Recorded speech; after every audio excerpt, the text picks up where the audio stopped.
Hello, everyone, and welcome to the Shaded Pixels podcast, where we break down video games to their shadings and pixels, topic by topic. Nailed it! I am one of your hosts, Esteban Cuevas, aka Colorwin, and with me here I have, of course, Shawn Richards. Hello. Aka Little Big Cam, and BJ Brown. Hello. Look at him, all pretty. That's Bunny 3000 right over there. It's going down. Okay. You know what? Real quick thing. And I didn't say this to any of you guys, but I kind of want to do this really quick. Quick rigmarole. This podcast goes up on YouTube on Thursdays. In case you miss it here live on twitch.tv/Shaded Pixels Podcast, you can always check it out on Thursdays on YouTube at bit.ly/Shaded Pixels, and then you can always check our socials right there on the side. In case you miss any of this and you want to catch up with us. Real quick rigmarole. Just quick rigmarole, because we always kind of like forget that stuff or leave it out and people don't know any better. That's all I want to tell your friends about me. Yeah, tell your friends about BJ. He's the main attraction. Prince. That's right. He's been to his house. Know him personally. Yes, on a very personal level. That's right. Leave him like bros. Oh, yeah. Okay, so today's podcast is a heavy one. We have a topic that I think people are kind of talking about right now because of some recent controversies that have happened. And we are going to be talking about the state of video game journalism as it is right now in 2018, the year of our Lord. I don't know. This topic has been spearheaded by the recent controversy with IGN and one of their editors, the Nintendo editor Philip Mewson, who published his Dead Cells review, the independent game that came out recently. And unfortunately, it was not of his own work, as we now know. He copied it from a small YouTuber by the name of Boomstick Gaming. And while it wasn't word for word, it was essentially the exact same structure with only some minor word changes here and there.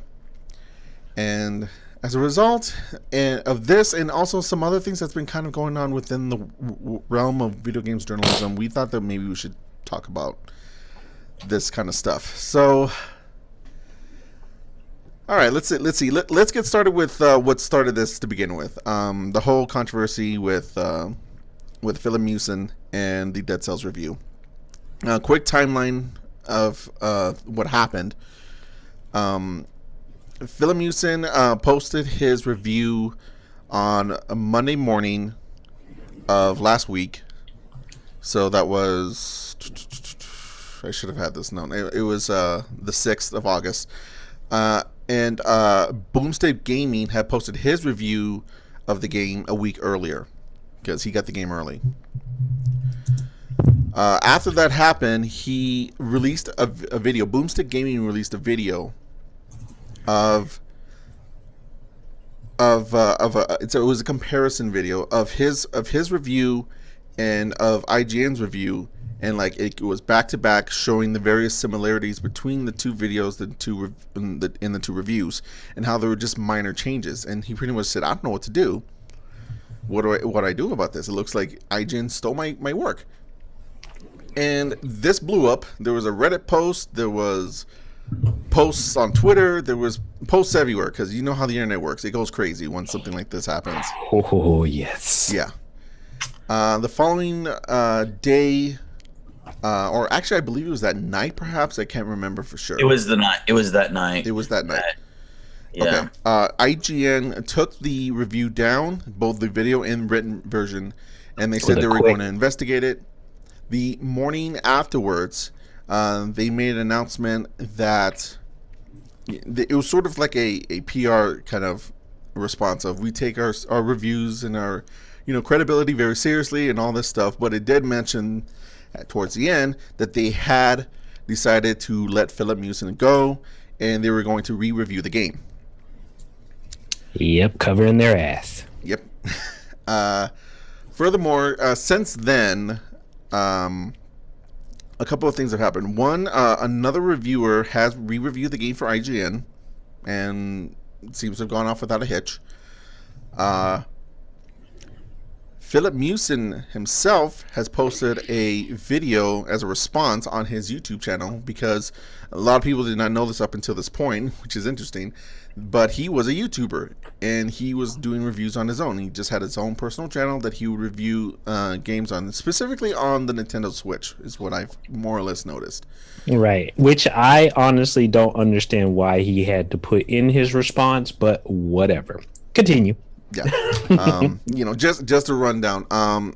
He in that response, he pretty much apologized to IGN and the people who were working there. He apologized to the developers of Dead Cells, whose name I am unfortunately forgetting at the moment.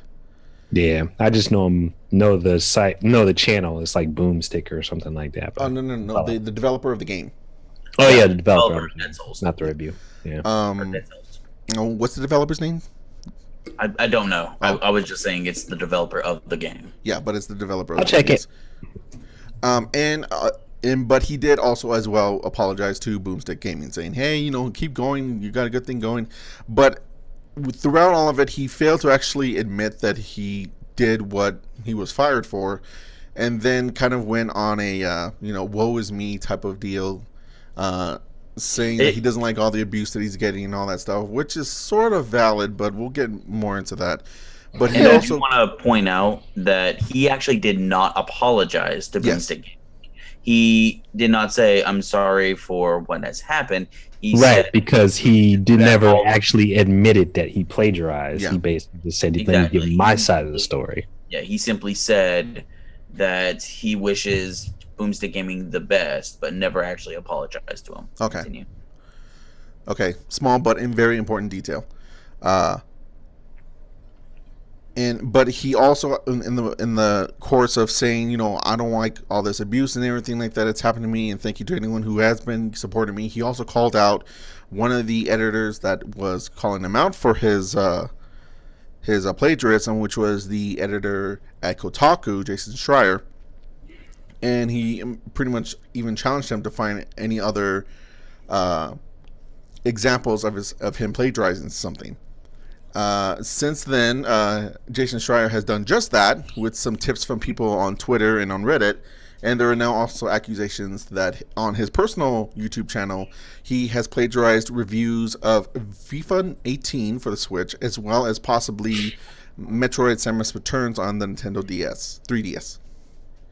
So multiple instances, basically. Yeah, and those reviews were supposedly plagiarized from Nintendo Life and Engadget, respectively.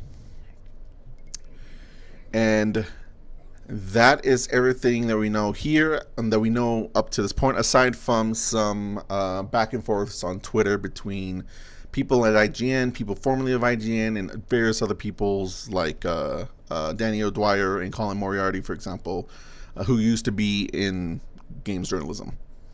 Kind of going back and forth and just having it out because everyone is mad. Yeah. Everybody is mad. So, yeah, that's where we're at. Who would like to get started? This is where I'll start out. Okay. Plagiarism is theft. Yes. Plagiarism is literary theft.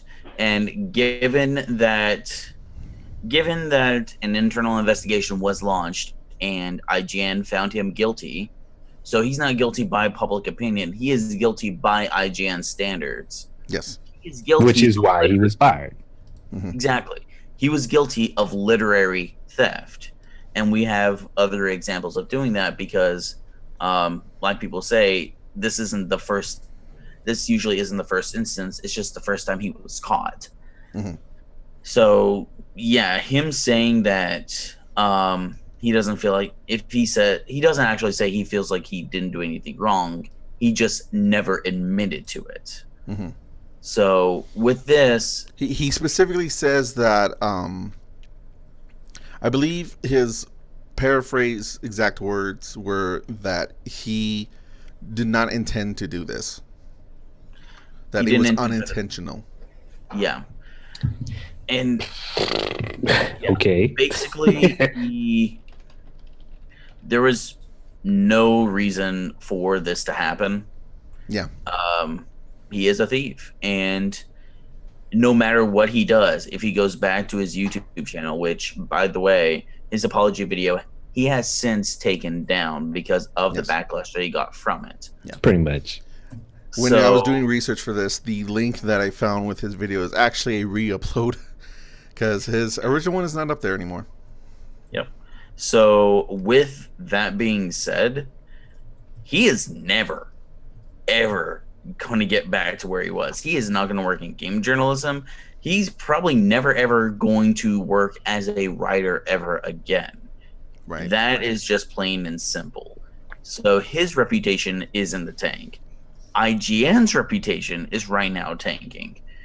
They already, in the public opinion, don't have the best reputation, but you look at every single comment that IGN's getting. IGN even posted on Twitter, hey, we're hiring for people.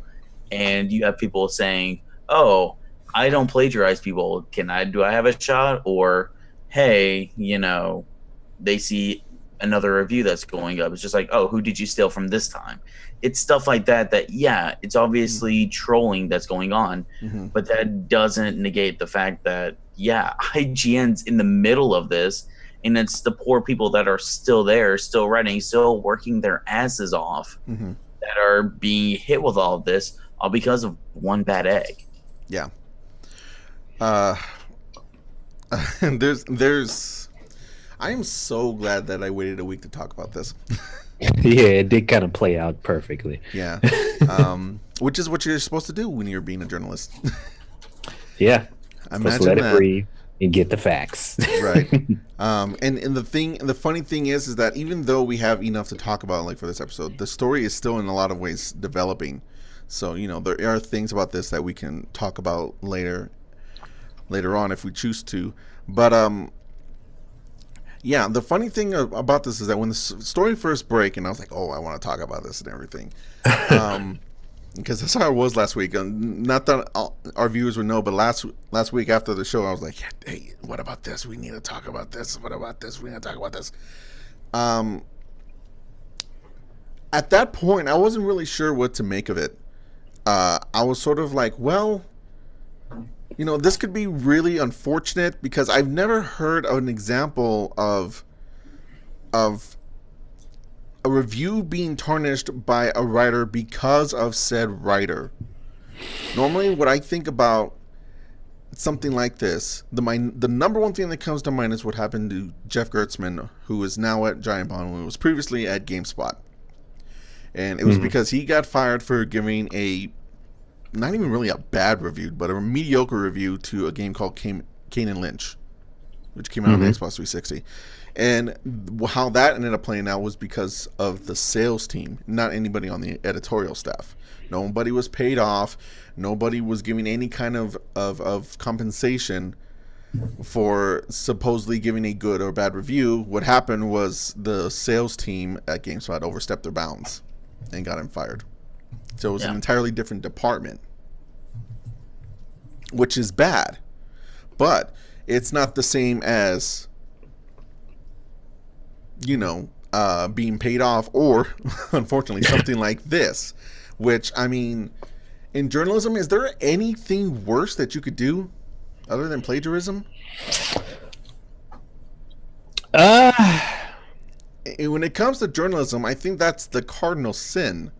Pretty much. I mean, journalists do sometimes use bad sources and put out lies and stuff like that, but that's that was the only thing I could think of happens. But I don't even think that's necessarily the cardinal sin of journalism, because people can get stuff wrong all the time, and all they have to do is put a retraction out there, even if it does damage their credibility. That happens with any major news network or newspaper or website or blogger or whatever, because sometimes you use the wrong source, you get the information wrong, and you have to retract. But when you just straight out steal somebody else's work, that is definitely that is definitely the cardinal sin. Yeah. Yeah. My thought about that was like maybe if a journalist like said like I got these sources saying this, and then it turns out that they're completely bullshit, just completely fabricated sources that they just made stuff up. That's the one thing I can think of, maybe. But even as a whole, like for writing in general, not just journalism, I don't think there's anything worse than plagiarism, because it's taking something that is not your own and then calling it as your own. Yeah. And that's literally the entire job. It's fabricating the entire work, which is terrible. So that's why also I agree with Shawn. I don't think Philip Mewson is going to be working in video games journalism ever again. If it does, it's not going to be surprised. You know what I mean? I know that, as we just talked about, this is the cardinal sin, but you know how it goes sometimes with time. Time heals wounds that shouldn't be healed. I've got a feeling that whether it's a connect, somebody that supported him, quote unquote, or something to that effect, will find a way to give him another job or something like that. But even with that, he already said he's basically just going to become a YouTuber. So he'll find some... dude, he said he was a YouTuber before. Yeah, but... So he's definitely going to use that. Yeah. Why wouldn't he? Well, like you said, he's not going to get another job. Yeah, I mean, I'm sure he's going to get a bunch of trolls and stuff like that because, they all know who he is. But my guess is that maybe he can get somewhere that's less credible. Oh, yeah. I would imagine so. Yeah. But, I will say one thing. He could possibly come back from this if he apologized. The correct way. Exactly. Which is at all. If he actually apologized and not went, oh, poor me. Yeah. And started calling out, other journalists, and that's a recurring thing too. I've noticed, like, for example, after Colin Moriarty was outed out of Kind of Funny, he afterwards on Twitter started calling out journalists, and I don't know why that seems to be a recurring thing with disgruntled / shamed journalists, video game journalists. I don't know why that seems to be a thing. Well, at this point, you also have it's a lot of competition. Yeah, he is always going to be known as that guy from IGN that basically stole from them. That's his claim to fame now. Yeah. Like, it doesn't matter like what you say, that's going to be what he is. Yeah. Going back to IGN, and sort of like the whole what this topic is about, even though it was spearheaded by this story. This is a line in a lot. This is just one story in a line of kind of like bad things that have been kind of happening with IGN as of late. They've had a rough, I'd say, year or two. This is true. They've been. Let me see. How do I put this? There's been several controversies. They've had the whole sexual scandal that happened with one of their editors. I believe that was last year with one of the former editors that's now on GameSpot. That was Callie Plaguey, and what was the dude's name? I can't remember. I should remember because he was actually the fighting game guy, which is sad. But there was that controversy. There was also the thing that happened with another one of their editors, Marty Sleva. He just disappeared and then announced that he was quitting, actually like a week ago. And he left under mysterious circumstances. Like all of a sudden he became a ghost. He just vanished off of social media. He vanished off of IGN. Nobody would talk about him. Nobody would mention him within their coverage or anything like that. And he then just popped up like last week or so to say, "Oh, I'm leaving. I'm just not with IGN anymore," even though he was gone for like literally like 5 months. Yeah. And then recently also, they've been losing a lot of their talent. There's been a lot of people who used to work at IGN who left to either start their own thing or they went to one of the competitors. Kelly Plague was one of them, and unfortunately she left for less than positive reasons. There's been the obvious stuff of Greg Miller and Colin Moriarty, who went to form Kind of Funny, as well as Tim Geddes and Nick Scarpino, who also worked at IGN, but they were not editors. They also lost recently Alana Pierce, who was actually one of the newer hires. She was not there very long. She was there for like 3 years.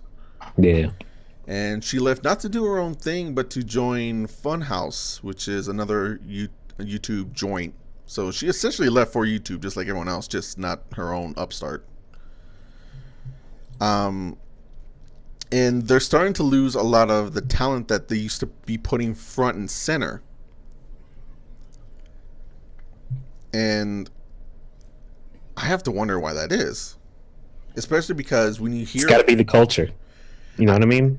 That's what it kind of feels like to me. I mean, like you said before, you know, having certain editors or whatever that sexually harass women there at the company, or you know, having someone leave and not necessarily knowing why. You know, when you start hearing a lot of that and you start seeing high turnover and not always knowing the reasons why, a lot of times it's because the culture that's at that company is toxic.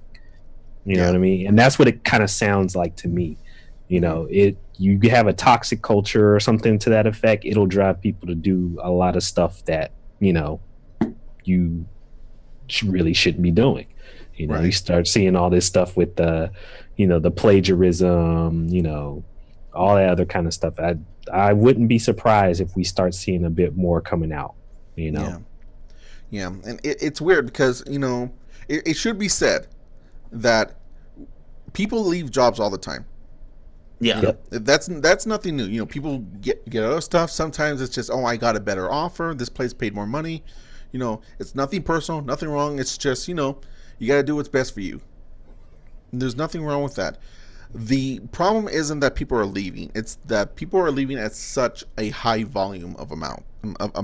It's specifically of not just like, oh, the people who work in sales, not the people who write but don't really, you know, show their faces on camera. It's their on-screen, put them up front talent that are leaving. And not just that, but it's not just leaving as in, hey, you know, let's be good, like Alana Pierce. Like, she left under what I would consider fairly good circumstances, where she let her audience know, hey, what's going on. Naomi Kyle, who was there for quite a while, she left on her own terms as well.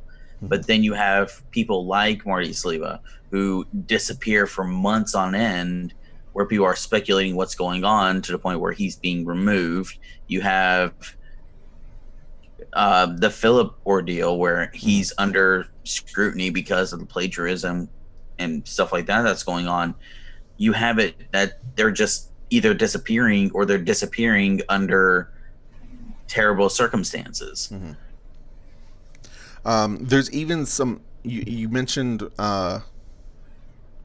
Naomi Kyle, and there's actually something that's similar between both Naomi Kyle and Alana Pierce, that even though they both made certain comments offhand that I noticed that were similar and also telling of IGN, and it's that they both said that they felt like they couldn't grow anymore at IGN.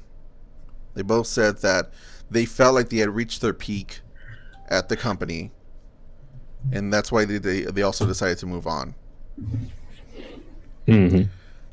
I have to wonder, especially in the case of Alana Pierce, who was only there for 3 years. Yeah. What is the seniority at IGN like? They're like, because it's funny because we have all these people who are leaving, but there are actually a few people who are there and have been there forever.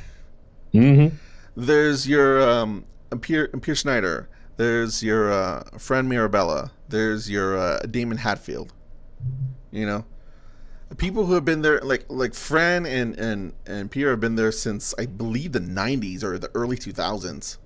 Yeah, you have the people like that have been there since, you know, PS1, PS2 days. Yeah. Mm-hmm. Yeah. So how is it that none of the new people can grow there? What is the structure like? What is the culture like? You know, going back to what BJ was saying. Mm-hmm. Well, it might be the positions that they held within it, and they can't grow within those positions. Because if I don't remember what title whatever her name is. I'm sorry. Alana Pierce. Alana Pierce. Alana Pierce. Yeah. But I do remember Naomi Kyle, and she held a position for a long time where she was a presenter. She was the person who hosted the Daily Fix almost every day. And now, since they lost it, they have other people. She was more of a presenter at that point. She was their host. Whenever they were making a video and they needed somebody to show, like, this is what we're doing in this video, they would call her. Yeah. Yep. My understanding also is that she also did some editing. Okay. But her primary job was host. Exactly. And I think it may be that. It may be because she was shoehorned into a specific role that you have many of these other people. I'm going to use people that were like Colin Moriarty and Greg Miller, who were online personalities, but also were editors in their own right, and also wrote many other different things. Whereas people like Naomi Kyle, she was only a host. You didn't really see her write anything. Yeah. It was basically just, she kind of put it lightly, I hate to use the term, but just a pretty face. The face of IGN. I mean, that's how they used her as, so sure. Yeah. That was basically her position, and that might be where she wasn't able to breach that ceiling. Yeah. I think it's kind of interesting, just, you know, in terms of this discussion, because I think we all know that just journalism in general is taking a huge hit just across the board in every industry.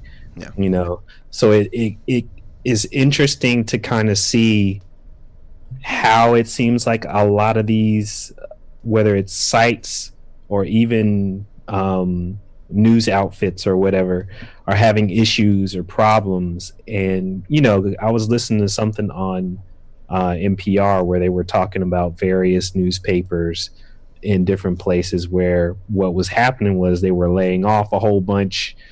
They were focusing more on their website, their digital footprint.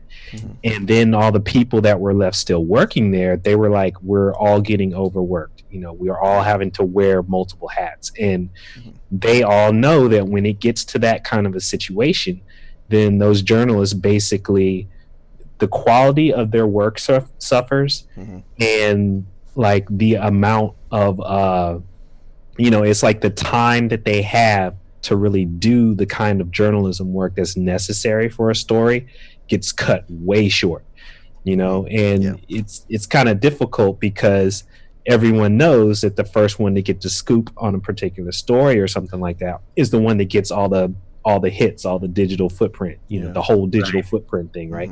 So it's always a race between your real journalism outfits and some YouTuber, some blogger or something to that effect. So next thing you know, people are grabbing at any source that they can to get any kind of information that they can out there, even if it's not 100% true, just so that they can get the hits. And I think it's dangerous and it's toxic, but it's a reality with like every website now. There are several things that I want to say about what you were just talking about, but I'm going to combine it. One of the things you said before, one of the things that Shawn was saying before, going back to Alana Pierce, she had almost the exact opposite problem of Naomi Kyle. When she first came on, I remember she actually was hired as their toys editor. She actually had nothing to do with video games. So it was just basically when they were pushing kind of like IGN as multimedia kind of thing with movies and TV and music and toys and just like pop culture in general. Yeah. They brought it on, and whenever there was a cool toy that was coming out, a new statue, or maybe like a special edition of a video game that had a figurine included, then they'd be like, okay, you come in and show it off. And that's all she did. And then they're like, hey, why don't you come on to Unlocked, IGN Unlocked, and their Xbox podcast. And she's like, yeah, sure. And then they're like, why don't you review this game? Yeah, sure. Okay. Why don't you cover this event for us? Yeah, sure. Why don't you be on all the podcasts now? Yeah, sure. Why don't you now become the new official host of the Daily Fix since Naomi's gone? Yeah, sure. Now, why don't you become the producer for all of the video content at IGN? Yeah, sure. And probably get paid the exact same amount as before she took on all of that extra work. Yeah, you know? And she was wearing all these hats, and I actually remember getting a little tired of seeing her because she was in everything. She was IGN in terms of video. Yeah. Yeah. I think, maybe they just burned her out. Probably. That's probably exactly what happened. They just burned her out.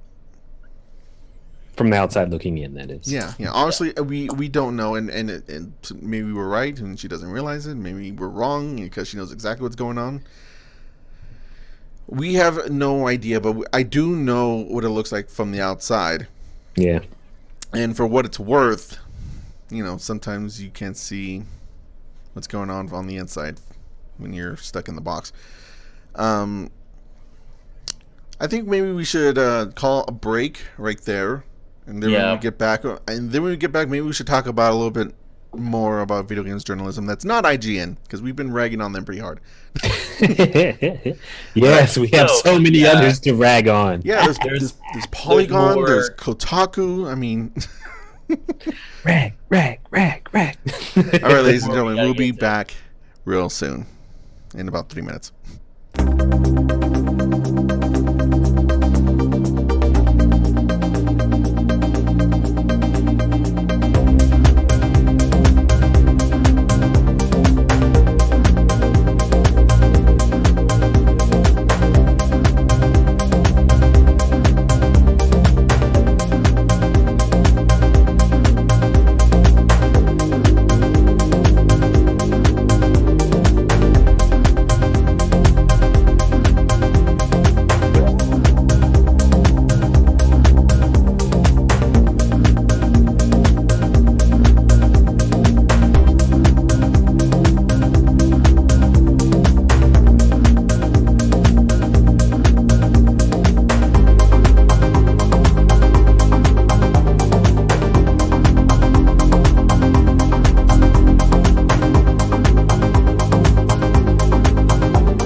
Welcome back, everyone, to the Shaded Pixels podcast. We're talking about the state of video game journalism. We just spent the first half hour ragging on IGN, so let's share some of the love/hate with some of the other sites.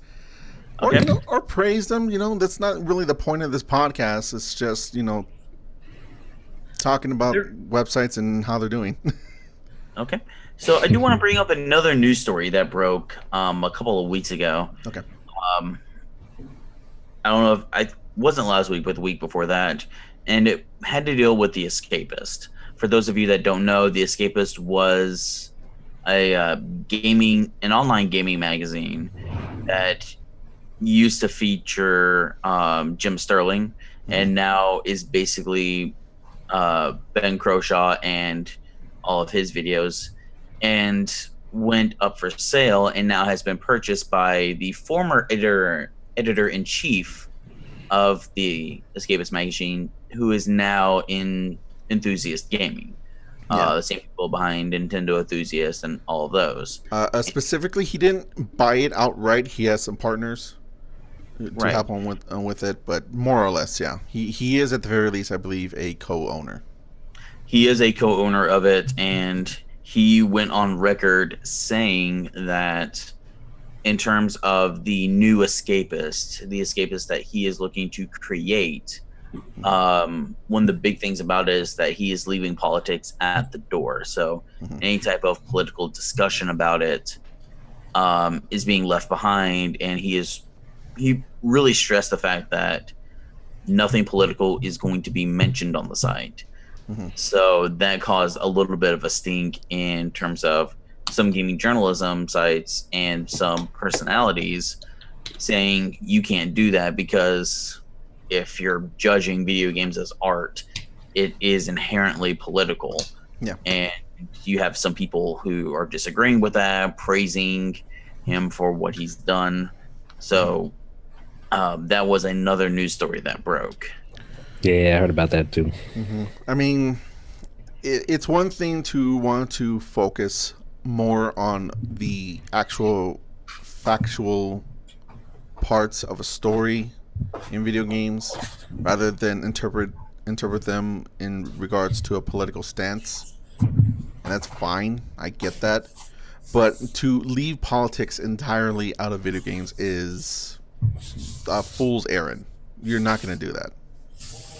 Yeah, they could try. I mean, you're free to try, but you're not going to do it. There are plenty of people that will do a review and they'll focus on certain particular aspects that don't have to do with the story and what the intent of the story was really meant to be for a game. I can totally see that because I've honestly done reviews where that's what I've focused on also.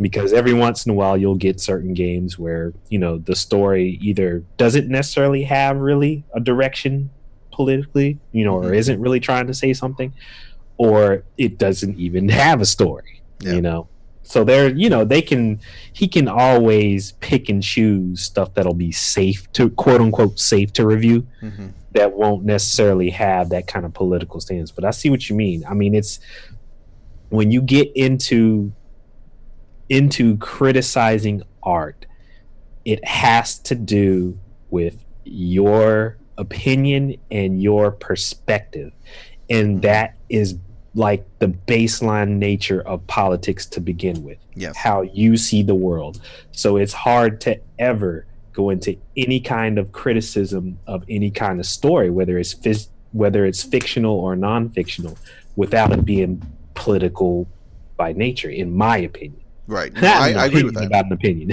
And I agree with that. There is a way, like I was saying before, there is a way for you to be like, okay, well, there's something about this that I could get political about, but I'm going to just leave it out because it's not really the point of the game. That's fine. But even if you try to do that, there is always going to be some part of your review, your opinion, something that could be politicized, because at the end of the day, politics is just really another word for our viewpoint in life. Yes. Yeah. And go ahead. I was just going to say just a couple of things. One, something like this reminds me of a video Jim Sterling also did, where it was called the Objective Review, where he takes a review of a video game and just goes to bare bone facts to the point where it's like, I think it was like Final Fantasy 13 or something, where it was just like, this is a JRPG. It was produced by Square Enix. It has gameplay. It has visuals. And it really goes to show that your opinions are the basis of what forms a video game review. Now, that's not to say... Nope. Oh no, Shawn froze. Oh, there he goes. There he is. Okay, he's back. He's back. Okay. Okay, I was I just think saying. you said that's to say. And then you you didn't say anything. They're Okay, trying to silence me. I know, right? It's just saying, shouldn't be on a soapbox. When the whole thing of, I'm going to use loot boxes as an example. That's not to say if a loot box is in a game, you should write 5 paragraphs of the dangers and everything bad about loot boxes. Yeah. It just means that, you can say loot boxes affect the gameplay in this way and this way. I feel like it affects it negatively for this reason and this reason. Yeah. You shouldn't go on to say loot boxes are inherently evil and it will cause destruction and put on your tinfoil hats, people, because you should listen up. You can do that, but that's probably best suited for like an editorial or something, because it's not It's not specific for the game in question. Right. What that means towards that video game that you're reviewing specifically is, but in general, as a concept, it's something best left to another piece.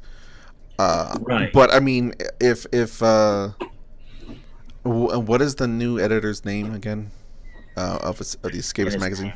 I forget his name. Well, the new previous editor-in-chief of Escapist magazine, if he has his way, pieces like this aren't going to be even allowed onto the site. And also probably not zero punctuation, because Yahtzee Croshaw likes to get into politics all the time in his videos. It's not like the main feature of those videos, but he drops them occasionally like nothing. Yeah. So, I mean, I understand where he's coming from in that he doesn't want that to be the focus, and I can understand why, especially nowadays, because, and I also see this, especially with like sites like Kinda Funny. There's a lot of places that want to be like a respite, a break, a safe place for people to just get away from the craziness of the world right now. And video games is a good place to do that, because it could be seen as escapism, and that's fine. And I appreciate that. I especially actually enjoy that myself. But I know that I can't erase that completely from anywhere.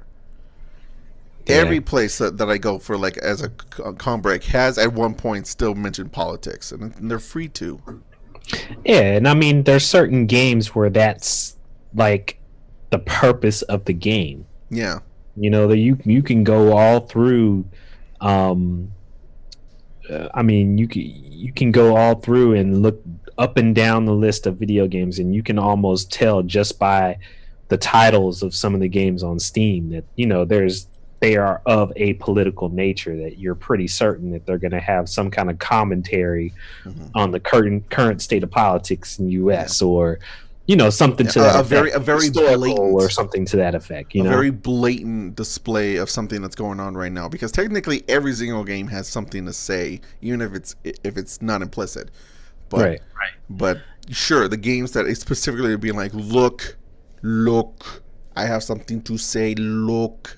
Mm-hmm. Yeah. And while you could say, oh, those are just little indie games that are just out there either to troll or to cash in, or like you said, it's just on Steam up there for a quick buck, you could argue and say, well, you just don't cover those games. But you also have AAA games that are putting out a statement as well. Yeah. The first one that comes to mind is Far Cry 5.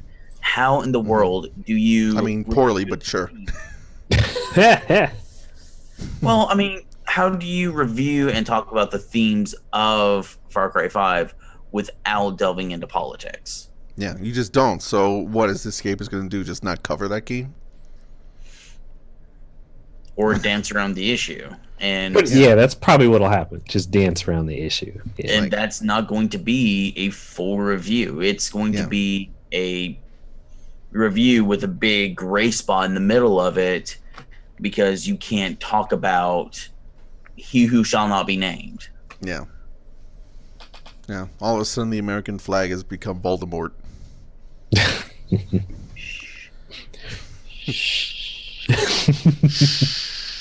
doesn't have a nose. Moving on from that, actually, a good transition, I would say, actually, because you mentioned reviews. We've been talking about reviews a little bit. A big part of video game journalism is actually not journalism at all. It's critique. Which, right there, I'm going to tell you right now, a lot of people don't understand that. Technically, that is not journalism. That's critiquing. Reviews and stuff like that is not technically under the journalism umbrella. It's criticism. It's criticism. It's critique. Right. Mm-hmm. They get together well enough. That's why they're put together often, but it's technically not the same thing. One of the reasons why a lot of the sites tend to have some issues, especially IGN, because as we mentioned before, is because of their reviews. It's actually not the journalism part, it's the reviews. And I want to talk a little bit more about how a lot of the big sites tend to do reviews as opposed to really any other outlet, whether it be a YouTuber, whether it be a Twitch streamer, whether it even be like whatever the hell you want to call what Giant Bomb does. Which is good. I like their coverage, but I just don't know what to call it. It is a gaming site. Yes. I guess. It is a discussion opinion impression. See, I don't know. Yeah, I don't know. It depends. It depends on how you want to look at it. It could be the quick look videos that they do. That's just kind of like it's not a first impressions, because somebody has played the game already and is showing the other person in the video. And in the podcast, when they talk about games that they've been playing, it's just kind of like a video podcast version of just like an impressions piece. That's kind of what I was leaning towards. It's an impressions piece. It's actually a little bit, not to toot my own horn, but it's actually a little bit similar to the articles that I write on my blog, gaming landscape stuff. Mm-hmm. You should check it out now. Shameless plug. Shameless plug. Shameless plug. Shameless plug. Yeah. Yeah, and it's fantastic, but it's not usually what other sites do. Going back to IGN, they get a lot of shit for the reviews because of the scores, and it feels like they don't use their full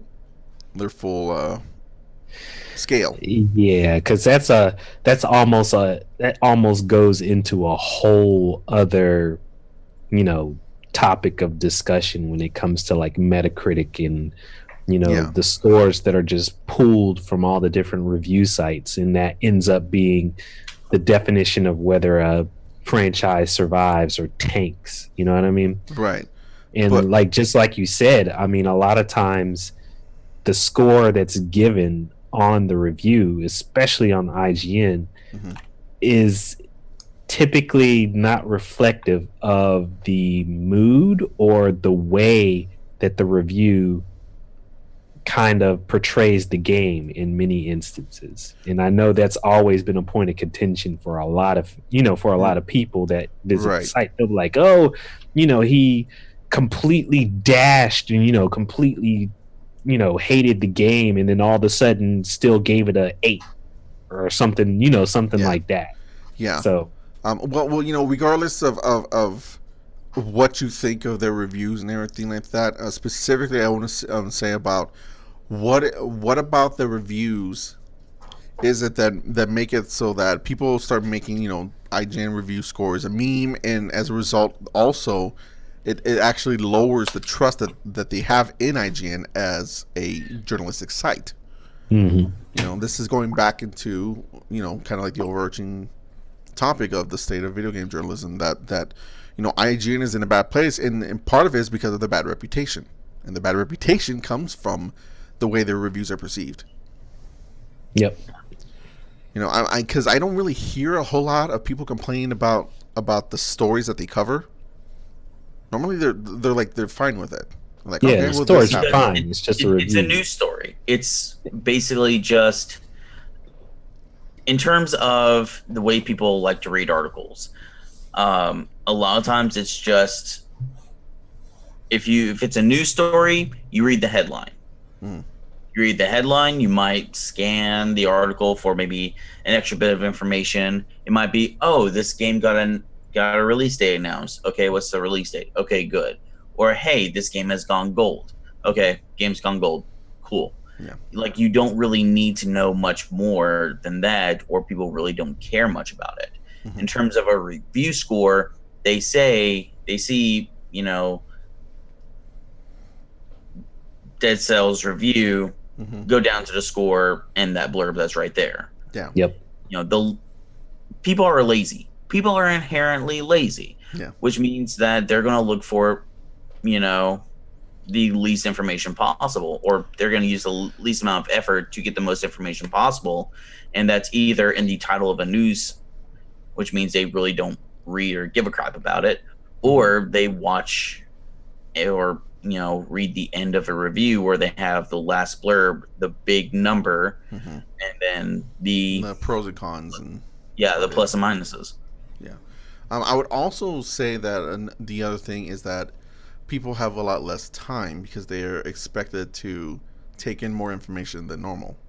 So okay, just give it to me real quick. I got to go to the next piece of information that I have to quickly digest. Yep. Yeah. I mean, I kind of see the whole gaming review landscape. In my opinion, has always been very difficult to pull off. And the reason why I say that is because in my experience, I've noticed just from the way that I consume reviews and the way that I've approached doing reviews, that there's like roughly 3 different audiences that you kind of have to take into account. You've got your hardcore audience for that particular game and that particular genre. You've got your casual fans, and then you've got your people that are interested but may have never played the game, and each one of those kinds of fans, they're all gamers, but they will consume the review in completely different ways.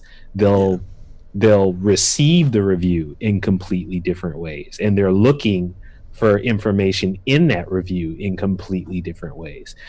And you get to an outfit, most outfits aren't necessarily going to have somebody that is an expert or extremely dedicated and passionate about that particular franchise, not even saying that particular genre, but that particular franchise. They'll have a limited number of guys that they can pull from. And, if that particular person has never played a Final Fantasy game before, or never played a Street Fighter game before, and then all of a sudden they're assigned to do, the latest review on that particular game, the quality of that review and what's going to come out of that review is like up in the air. You're not going to be able to satisfy everybody. Yeah, I kind of am on the same thing about that. It's the fact that if you consume just one review, if you say, I'm only going to read IGN's review, or I'm only going to read or watch a review from this person, then you're going to get something that's completely different, and you're going to get a wrong representation impression of the game. Exactly. Yes.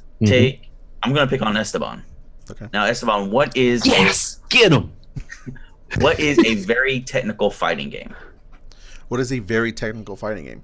A very technical fighting game, in my opinion, would be something along the lines of Tekken or Virtual Fighter. Okay, so say the next Tekken game comes out, and it has a lot of it has a lot of combos. It has, I have to sit down for a week to learn one fighter, and me, who's a very casual person that's into fighting games, one, I don't have time for that, or if I go online, I get my ass kicked by people who spend their lives dedicating themselves to Tekken. Whereas, someone who is someone like that, who loves to dig into the minutia of each fighter, saying, "Oh yeah, I love Nina and playing against her. She has a very great playstyle," or Jin. I like his play style the most, but I think that,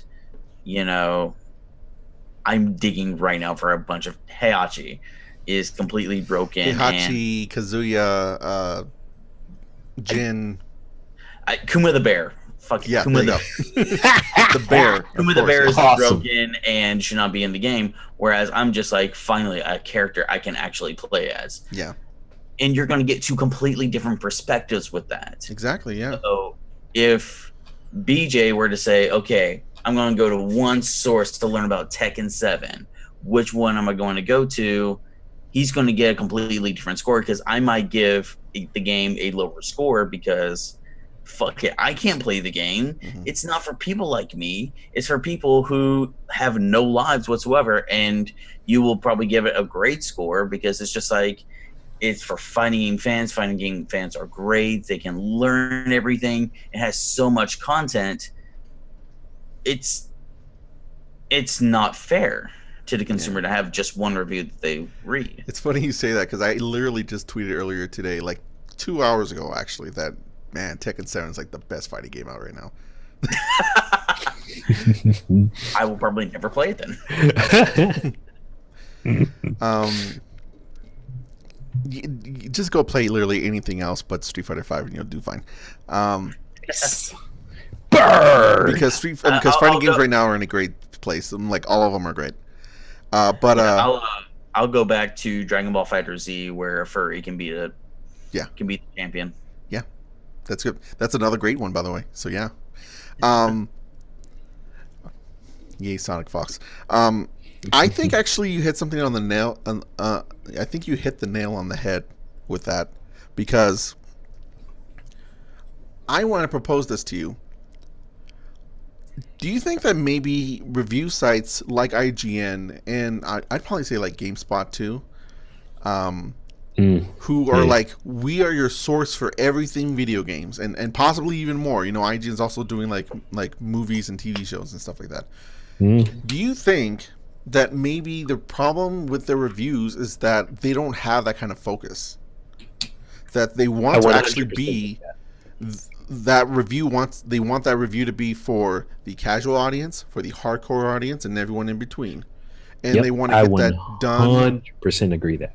And they want to get that within less than 1,000 words. Yep. And quickly. Yeah. They want it to be out, the very first site to be out with the review for that particular game. Yep.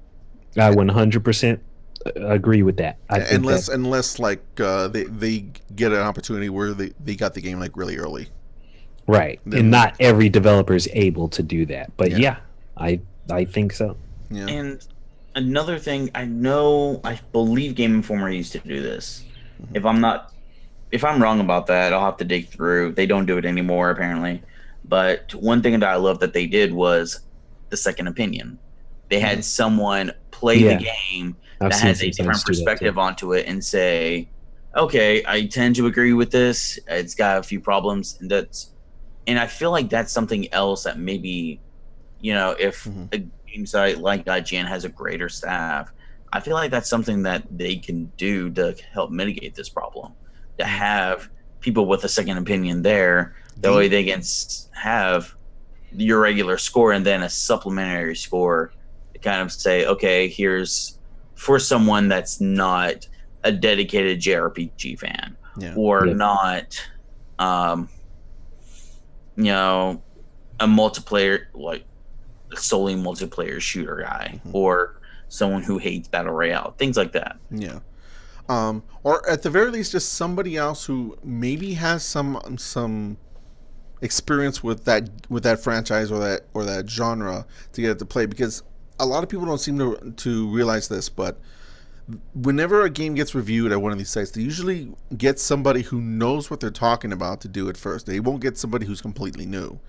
And that's on purpose because they want somebody who's able to also explain the game in the review, or not like implicitly explain the game, because that's not what a review is supposed to do, but still be able to convey the mechanics of the game in terms of why they're good or why they're bad.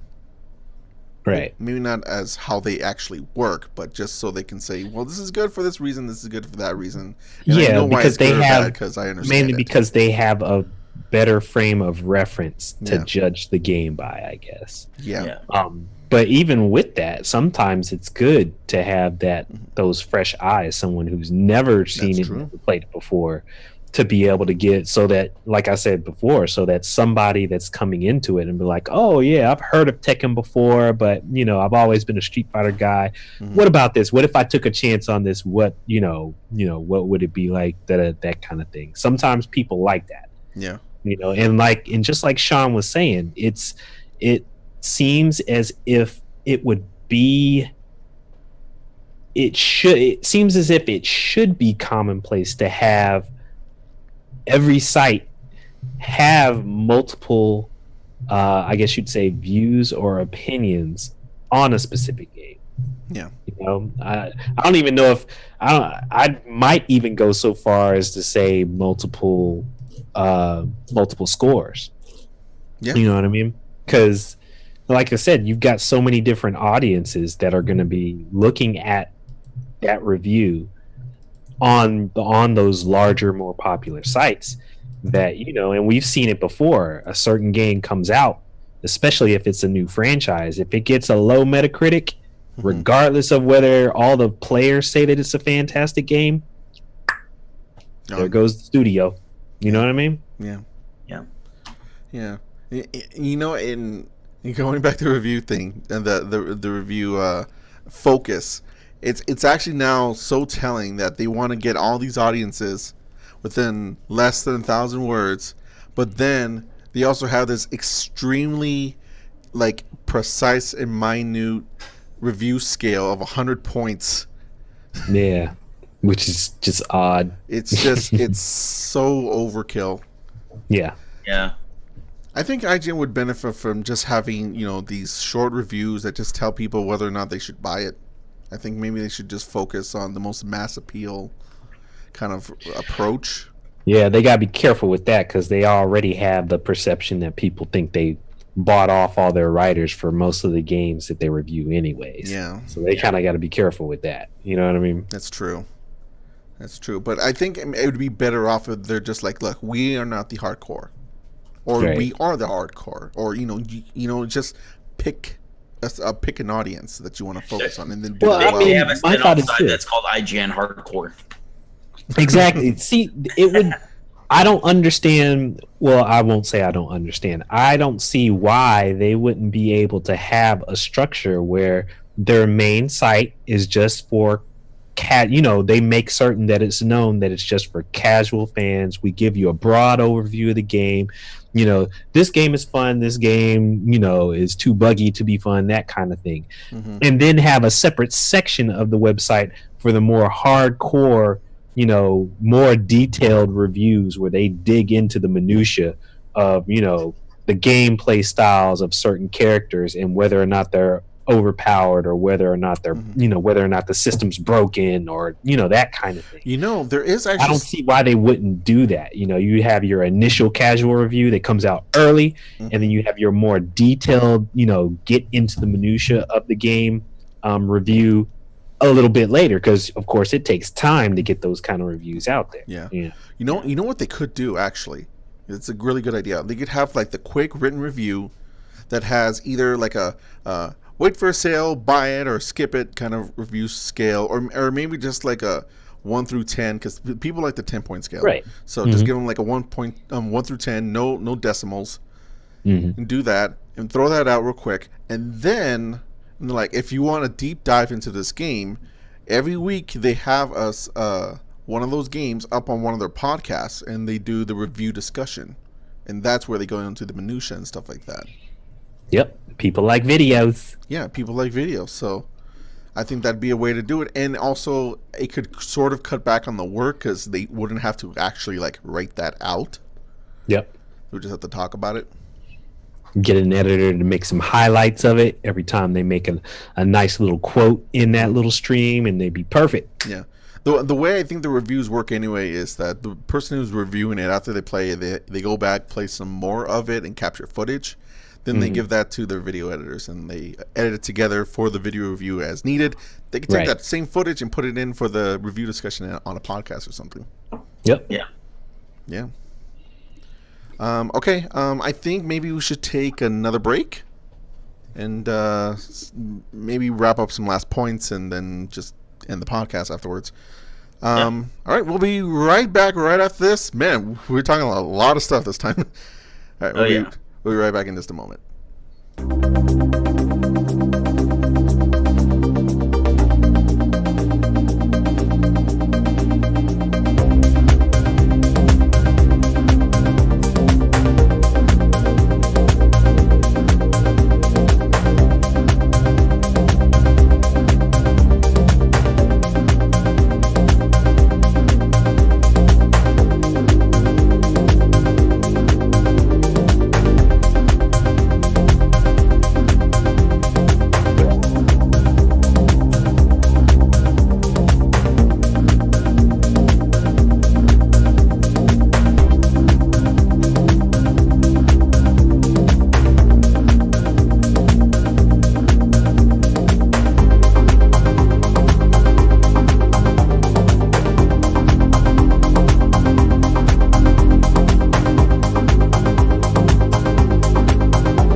Hey everyone, we're back with more of the Shaded Pixels podcast, episode 12. We are talking about the state of video game journalism, and we are going to be wrapping things up.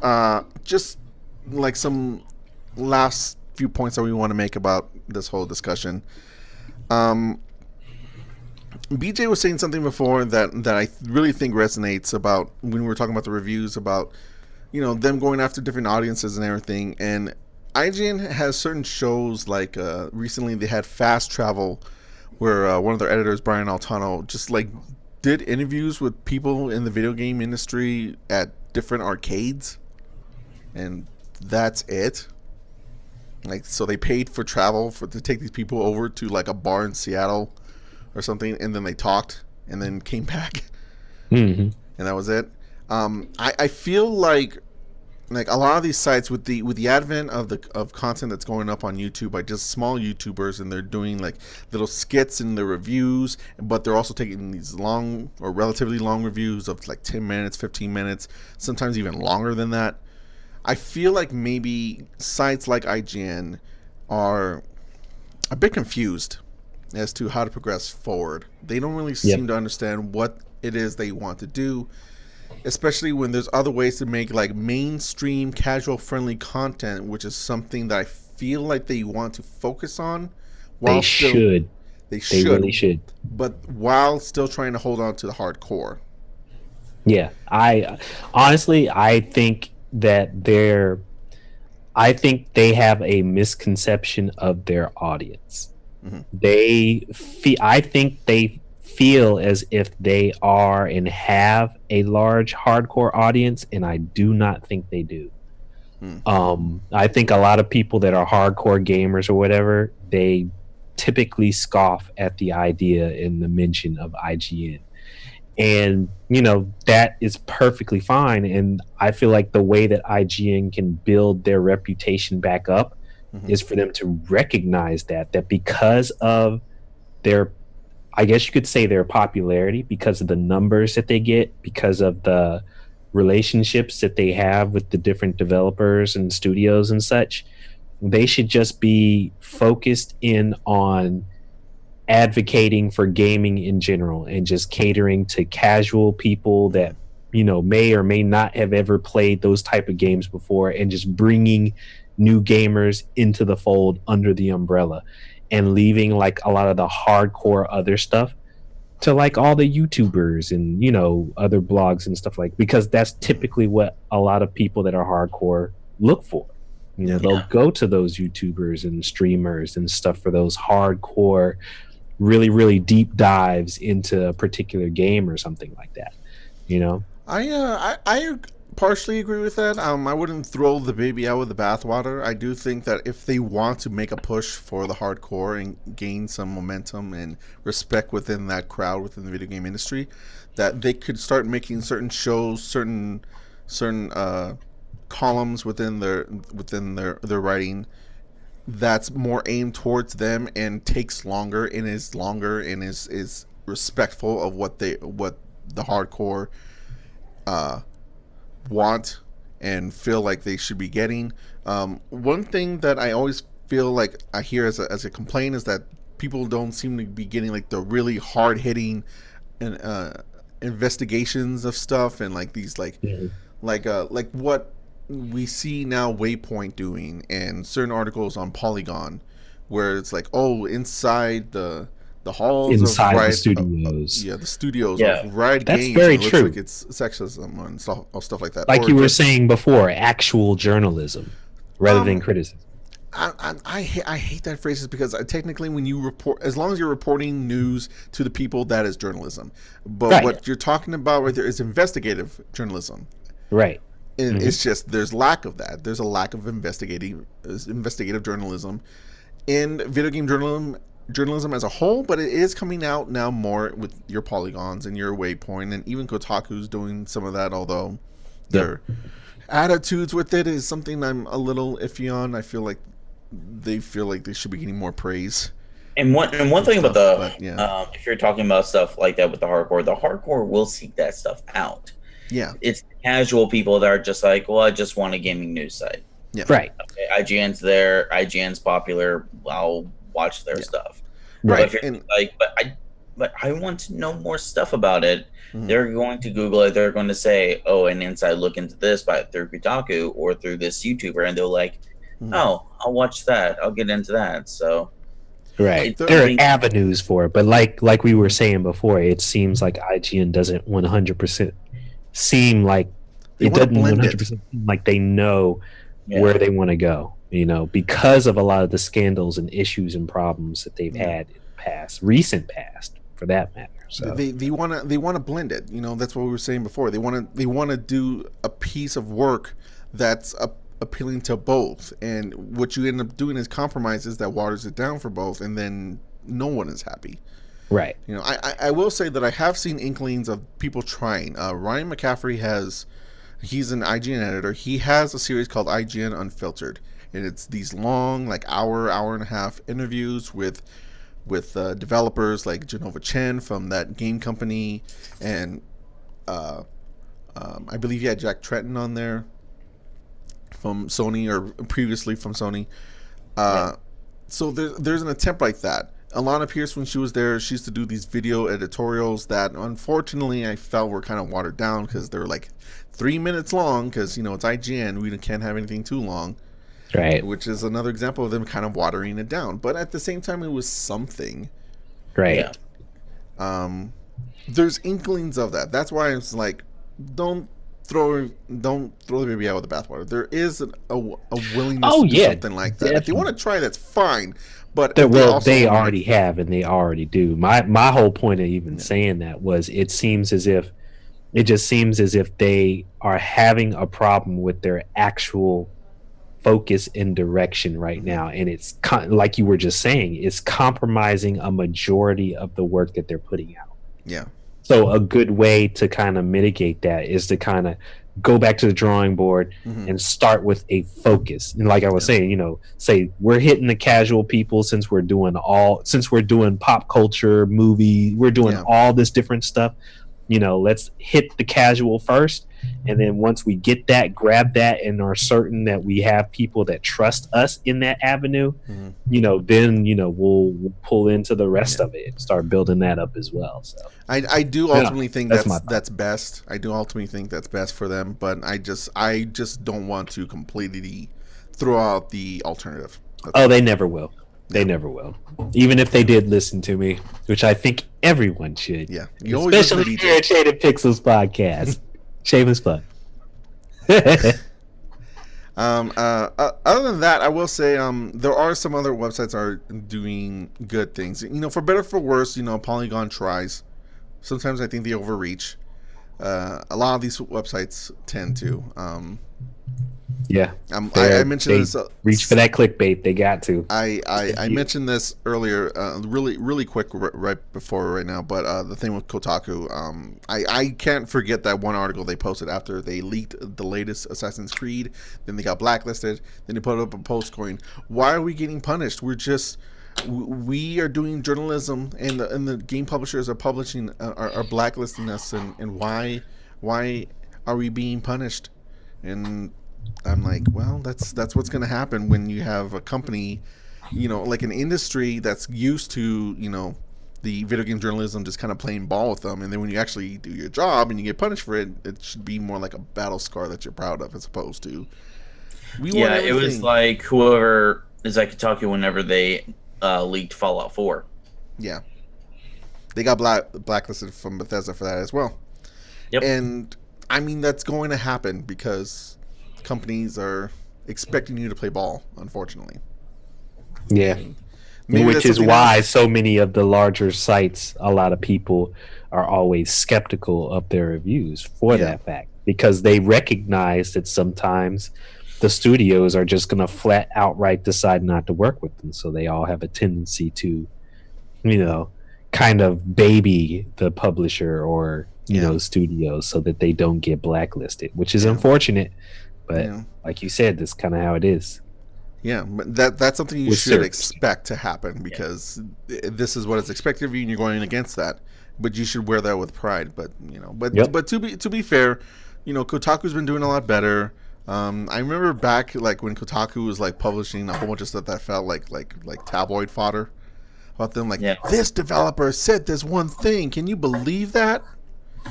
But they've stopped that. You know, and they're posting a lot of good stuff now. Mm-hmm.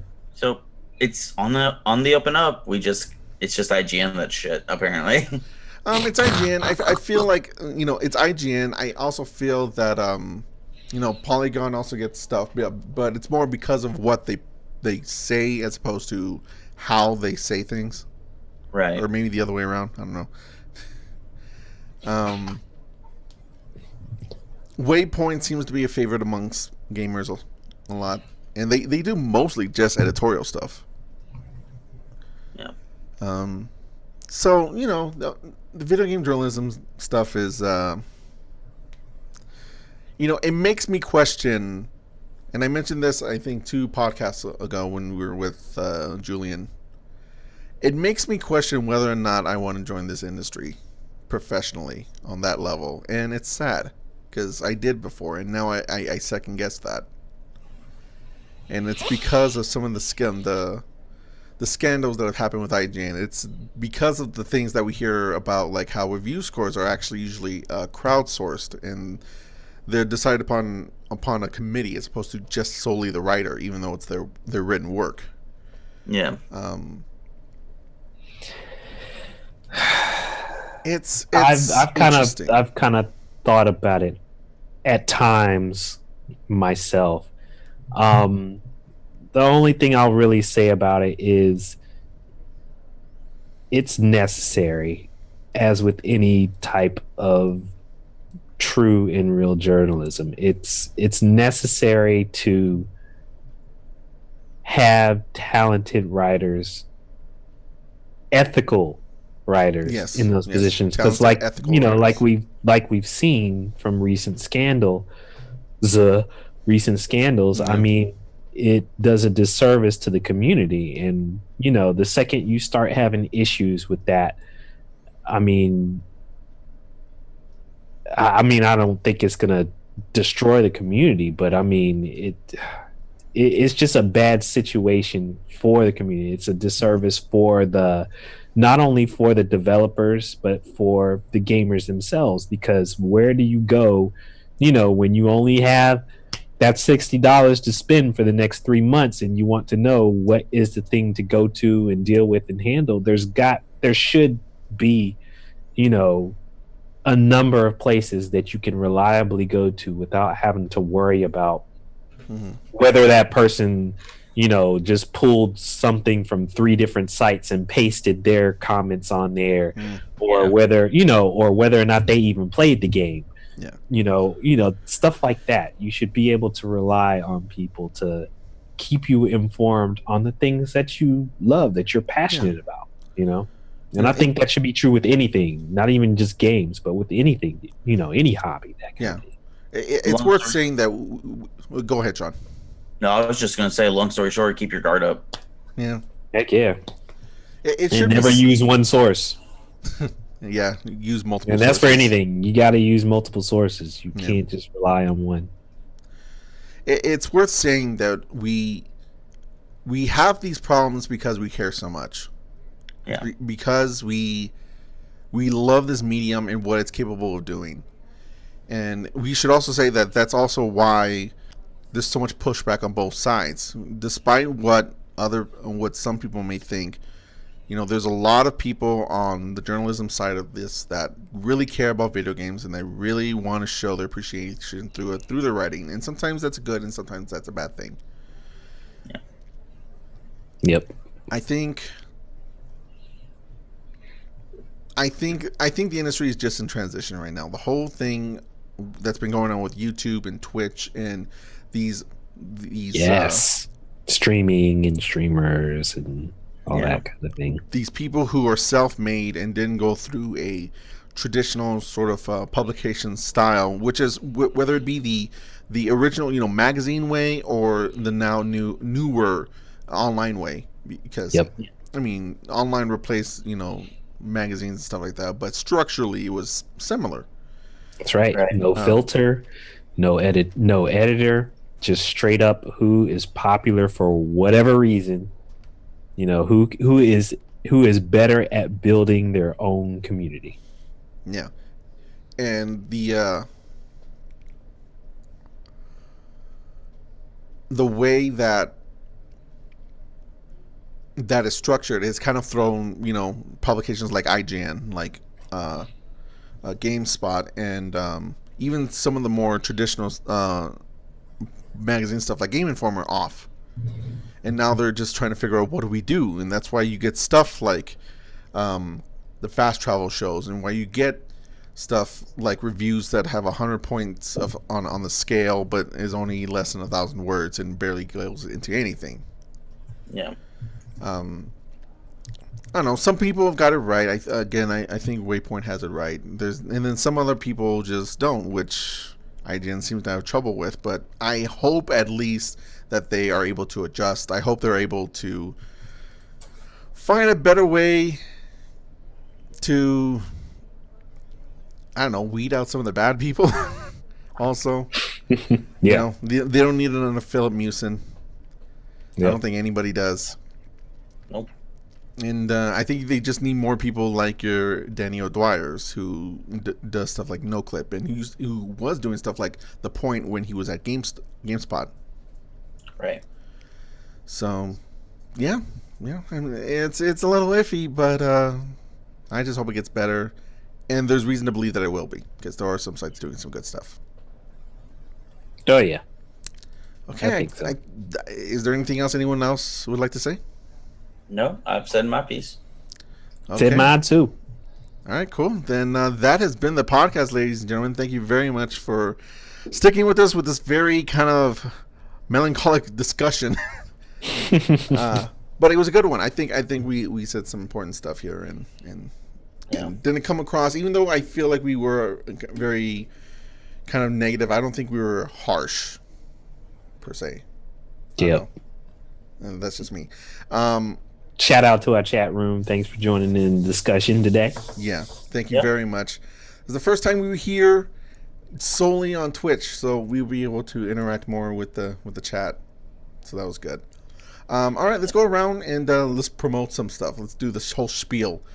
Shawn, how about you go first? What do you have coming up in the pipeline, and where can people follow you? All right. I'll have to get a few things taken care of. I've just got some things in the back that I'm working on. So you can always find me at Little Big Cam on Twitter. You can find me at YouTube at Shonathan Studios. And yeah, there you go. That's all I got. Cool. All right. How about you, BJ? What do you have coming up, and how can people follow you? You can follow me at Bunny3000 on Twitter, where I pretty much shout out all the different areas where I write, which include Heed Magazine at heedmag.com, as well as Fanbros at fanbros.com. I'm hoping I can have a couple of articles on some new stuff coming soon that I don't really want to drop the bomb on quite yet. So just stay tuned. All right, cool. For myself, I have several things going on. Let's see. For the moment, I got mostly just Let's Plays going up. This week, I have some more Alice Madness Returns that came out yesterday. I have my VODs of finally finishing Yooka-Laylee. I finished that last week, and they're going up this week. That came out today, and the next episode, the finale, will be going up on Friday. Sonic Adventure DX going up on Thursday.